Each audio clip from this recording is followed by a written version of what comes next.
Magandang hapon po sa ating lahat. Narito ang weather update sa araw ng Sabado, August 10, 2024. Kung makikita po natin dito sa satellite imagery po natin, southwest monsoon pa rin or hanging habagat ang umiiral dito sa kabuuan ng Luzon, western section ng Visayas at Mindanao. Dahil dito, asahan po natin makakaranas ng maulap na papawirin na may mga kalat-kalat na pag-ulan dito sa may Ilocos Region, Zambales, Bataan, Occidental Mindoro, pati na rin dito sa may Palawan. Asahan naman natin for Metro Manila at nalalabing bahagi ng ating bansa, magiging maaliwalas ang ating panahon pero asahan din po natin mataas ang tsansa ng mga pag-ulan sa hapon at sa gabi dulot ng mga localized thunderstorm.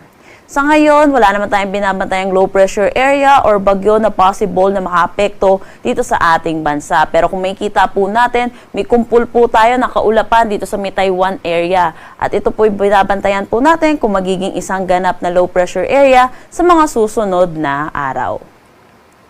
Para naman sa magiging panahon natin bukas dito sa Luzon, kung makikita po natin yung western section pa rin ng Luzon ay makakaranas pa rin ng maulap na papawiri na may mga kalat-kalat na pag-ulan, dulot pa rin ito ng southwest monsoon or ng hanging habagat.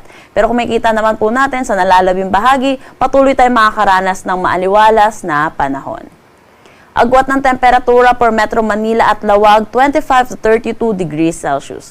For Tugigaraw, asahan natin ng 25 to 34 degrees Celsius.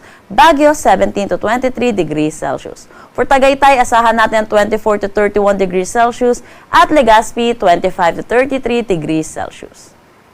Para naman dito sa may Palawan, Visayas at Mindanao, asahan po natin magiging maaliwalas ang kanilang panahon dahil sa paghina po nitong southwest monsoon or ng habagat.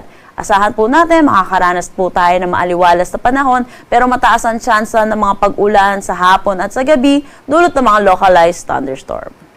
Agwat ng temperatura for Calayan Islands at Puerto Princesa, 25 to 32 degrees Celsius. Para naman dito sa Iloilo, asahan natin ang 25 to 33 degrees Celsius, Cebu 26 to 33 degrees Celsius, at Tacloban 25 to 32 degrees Celsius.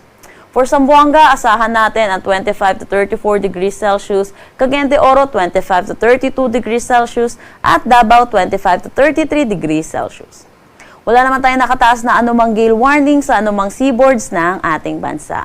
Dako naman tayo sa magiging panahon natin sa susunod 3 araw sa mga piling syudad po natin. Asahan po natin dito sa may Luzon, asahan po natin makakaranas pa rin tayo ng maaliwalas na panahon. Pero asahan din po natin may mga pag-ulan po tayo sa madaling araw and then maaliwalas po ang ating panahon. Then babalik po ulit ang mga pag-ulan sa hapon at sa gabi dulot po ng mga localized thunderstorm.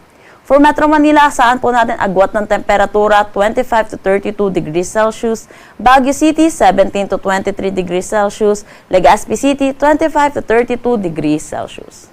Para naman dito sa Metro Cebu, asahan po natin ang 25 to 33 degrees Celsius, Iloilo City 24 to 33 degrees Celsius, Tacloban City 25 to 32 degrees Celsius. Asahan din natin dito sa Mindanao magiging maaliwalas din throughout the 3 days. Agwat ng temperatura for Metro Davao 25 to 33 degrees Celsius, Cagayan de Oro 25 to 33 degrees Celsius, Zamboanga City 25 to 33 degrees Celsius. Ang sunset mamaya ay 6:21 PM at ang sunrise bukas ay 5:41 AM.